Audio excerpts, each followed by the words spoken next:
Okay, let's have another example. So problem number 3, use the data in the table and by inductive reasoning, answer the following questions below.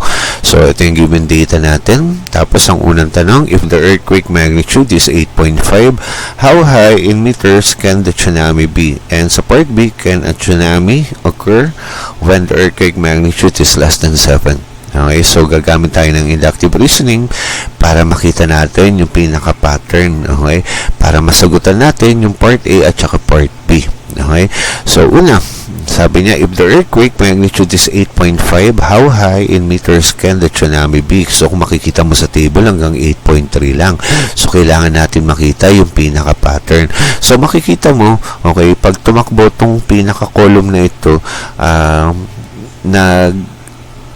i-increment yung pinaka-data by 0.1, okay? So, katulad nito, 7.5 plus 0.1, that will give you 7.6, and so on, okay? So, para makuha natin yung pinaka-data na 8.5, bubuuin muna natin yung table. So, kung 8.3 to, plus 0.1, that will give you 8.4, okay? Yan. Tapos, plus 0.1 ulit, that will give you 8.5. Okay, yan yung hinahanap natin na data. So, ngayon, doon naman tayo sa column 2 para makita natin kung paano nag-i-increment yung pinaka-data niya.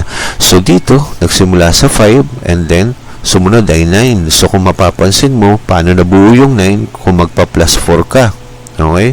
5 plus 4, that will give you 9. So, tignan natin, kapag naging constant, okay, yung pinaka-data na ina-add mo sa bawat number, yun ay magiging pattern niya. Okay? So, 9, naging 13. So, kung magpa-plus 4 ka ulit dito, 9 plus 4, that will give you 13. Okay? Okay? So, subukan natin ulit. 13 plus 4, that will give you 17. And then, 17 plus 4, that will give you 21. So, dito pa lang mapapansin mo, tumatakbo yung pinaka-data dito sa second column mo kapag nagpa-plus 4 ka. Okay, so ibig sabihin, pagdating ng 8.4, kung 37 yung sa 8.3, magpa-plus 4 ka, that will give you, ilan? 41. Okay? And then, plus 4 ulit, that will give you 45. So, ibig sabihin, kapag 8.5 ang magnitude, okay, ng earthquake mo, ang tsunami, ang height nun ay magiging 45 meters. Okay, kaya mapapansin mo yung pinakasagot niya, ito yun. Naging 45 meters. Kasi, in-observe mo kung paano nabubuo yung pinaka-sequence, okay, dun sa pattern ng table na tinitignan mo. Okay? So, sumunod na tanong sa part B, can a tsunami occur when the earthquake magnitude is less than 7? So, ibig sabihin, kung 7.5, okay, ang hinahanap mo, magkakaroon ba ng tsunami daw kapag ang earthquake magnitude is 7? Okay? So, pabaliktad naman ang computation na gagawin natin. Okay? So, dahil alam mo na dito sa first column mo, nabubuo yung pinaka-sequence niya kapag nag-a-add ka ng 0.1. So, para mahanap natin yung 7 na data na yun, kailangan mag-minus tayo ng 0.1. So, 7.5 minus 0.1, that will give you 7.4. Okay? Yan. And then 7.3 kapag minus mo ulit ng 0.1, and then 7.2, okay, kapag minus mo ulit, and then that will give you 7.1, okay, pag nag-minus ka ng 0.1, and then 7, ito na yung hinahanap nating data. Okay, ngayon, ganun din ang gagawin natin doon sa kabilang term para sa second column. Dito naman, nagpa-plus 4 ka. So, magma-minus 4 ka para makuha natin yung pinaka-data dito. So, 5 minus 4, that will give you 1. And then, 1 minus 4, that will give you negative 3. So, dito pa lang, okay, nag-negative na yung data. Okay? So, ibig sabihin, alam mo na agad na pagdating sa 7, okay, pababa yung pinaka-data na negative, alam mo naman na wala namang negative na height. So, ibig sabihin, alam mo kagad na kapag ang magnitude ay 7, walang tsunami na mangyayari. Okay? Kasi ang lalabas sa sagot dito sa pinaka-data mo ay negative value. Okay? At wala naman negative na height. So, kaya naging sagot doon, no? Okay? Walang magiging tsunami kapag 7 ang pinaka data mo. Okay? Sa magnitude ng earthquake mo. Magkakaroon lang ng tsunami, okay, kapag 7.4. Yun yung pinaka mababang data na magkakaroon ng tsunami na 1 meter. So, less than 7.4, lahat doon, walang tsunaming mangyayari. Okay? So, kaya mo nasagutan yung mga tanong na yan kasi gumamit ka ng inductive reasoning. Okay? You observe the given example, tapos tignan mo yung pinaka-pattern, and then, doon sa pattern na nabuo mo na yun, doon ka nagdodraw ng conclusion. Ang tawag mo doon sa ginawa mo na yun ay inductive reasoning. Okay?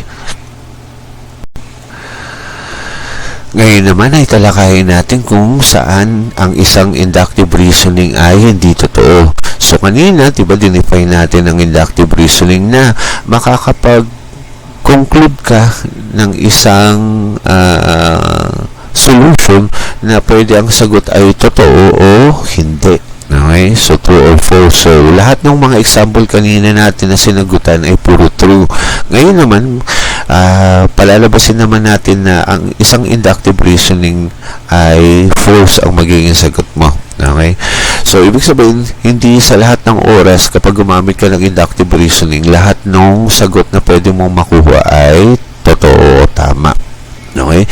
So, dito sa example number 1, for each circle, all possible line segments have been drawn to connect each dot on the circle with all the other dots on the circle. So, ibig sabihin, itong given data na ito, 1, 2, 3, 4, 5, 6, yan yung mga dot dun sa circle mo. Okay? 2, 3, okay?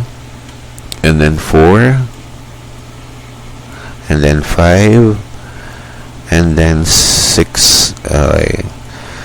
So, yung maximum number of regions sa sinasabi, yan yung line segment. Kapag kunyari, let's say 1, kinonekta mo kay 2, si 1, kinonekta mo kay 3, si 1, kinonekta mo kay 4, kay 5, and kay 6. So, yan yung mabubuo mong data. Okay? Kung ilang line segment kapag in-interconnect mo yung bawat dots na yun. Okay? So, dito, kung mapapansin mo, dot 1, 2, 3, 4, 5, 6. Okay? Sabi niya, ang maximum number of regions daw na pwede mong mabuo ay 1, 2, 4, 8, okay? And then, 16. Okay? So, kung mapapansin mo, okay, pag tinignan mo yung pattern na 1, 2, 4, 8, 16. Okay? So, dito, kung mapapansin mo, nabubuo niya yung pinaka-pattern kapag 1, 2, 4, 8, 16. Kapag nagmumultiply ka by 2. So, 1 times mo ng 2, you will get 2. Okay? And then, si 2, i-multiply mo by 2, you will get 4. Okay? Si 4, i-multiply mo by 2, okay, you will get 8. And then, 8, okay, multiply mo by 2, you will get 16. And then, 16 multiply mo by 2, you will get 32. So, ibig sabihin, dapat ang makuha mong sagot ay 32 dun sa pinaka-sequence. Pero, kapag in-apply mo, okay, yung pinaka-procedure dito, kapag in-interconnect mo yung bawat dots na yan o point na yan, ang pinaka makukuha mong number of line segments ay 31 regions. Okay?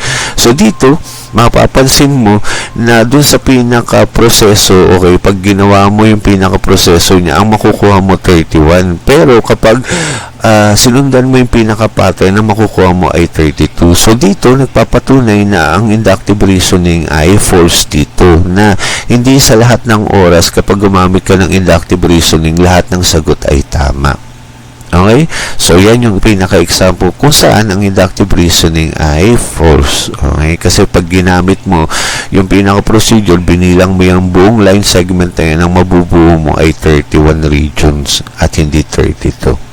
Okay?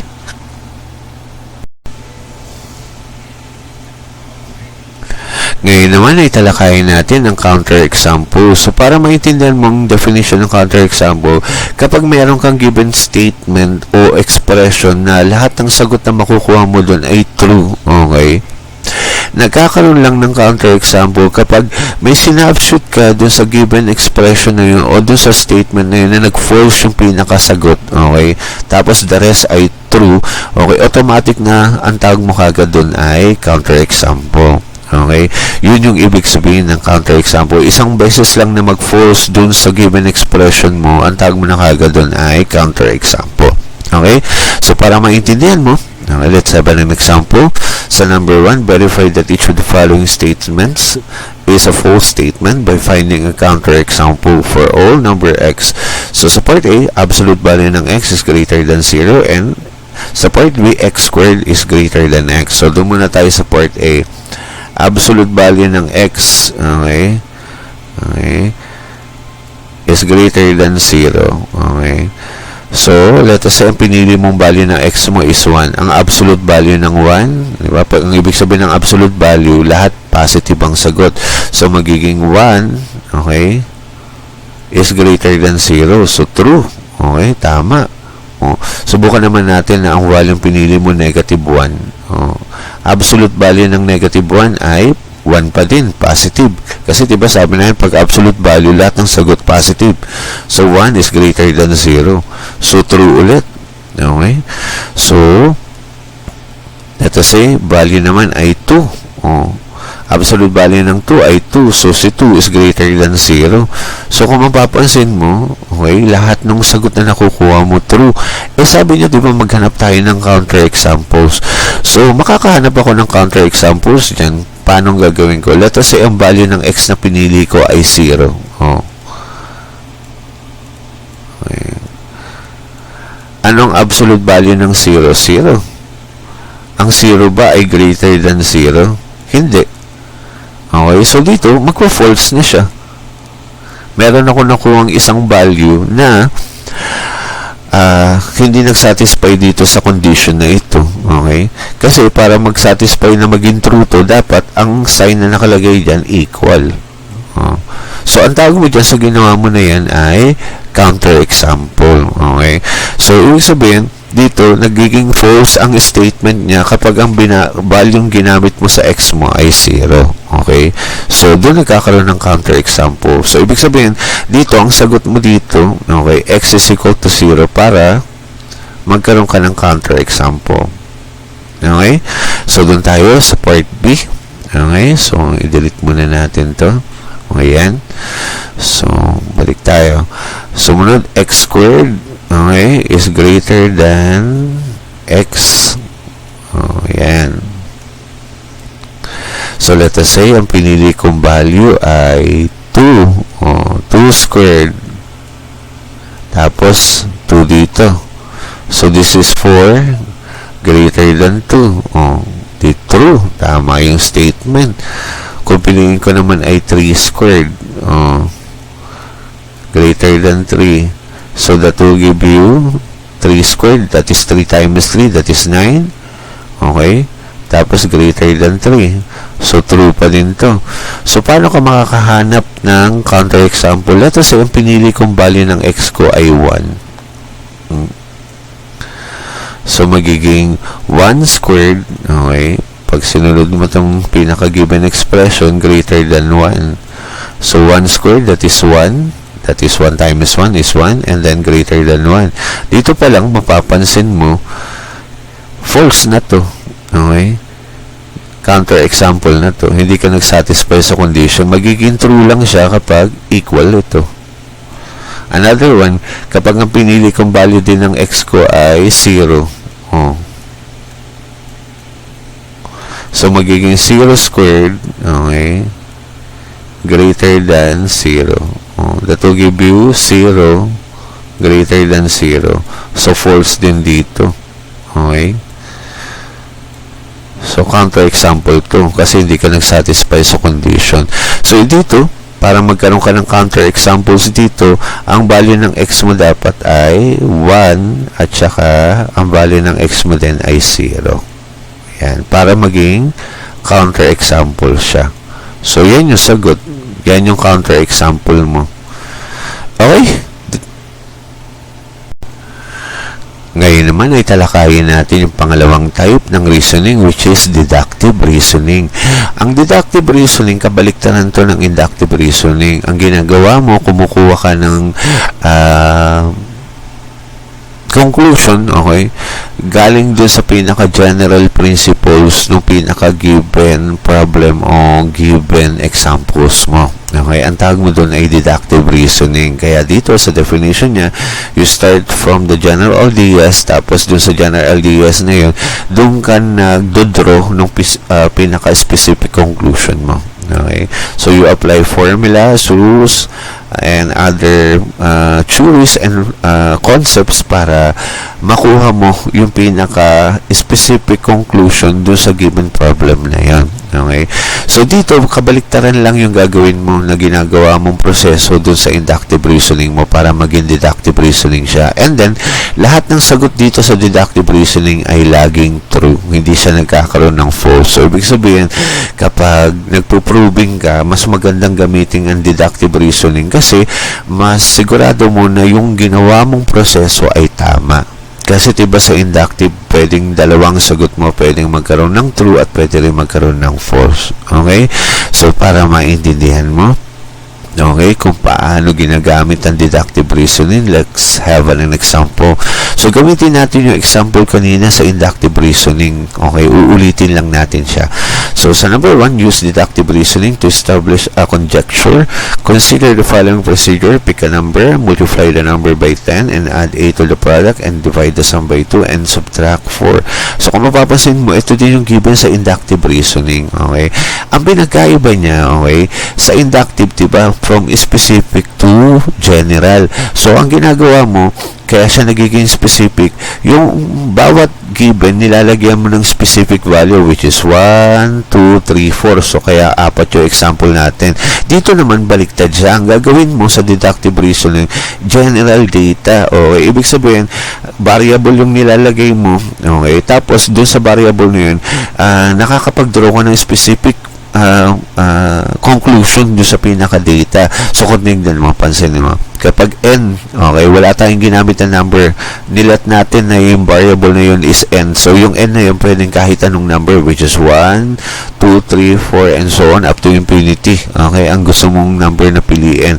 Tapos, we follow the rule. Okay, so, we pick a number, which is n, unknown number, na pwedeng kahit anong number ang gamitin. Okay, so, sabi niya, i-multiply mo daw by 10. So, n times 10, that will give you 10n. Okay, and then, yung 10n na yun, sabi niya, yung nakuha mong product na yun, i-add mo daw by 8, kaya naging 10n plus 8. Okay, ito yung sagot nun.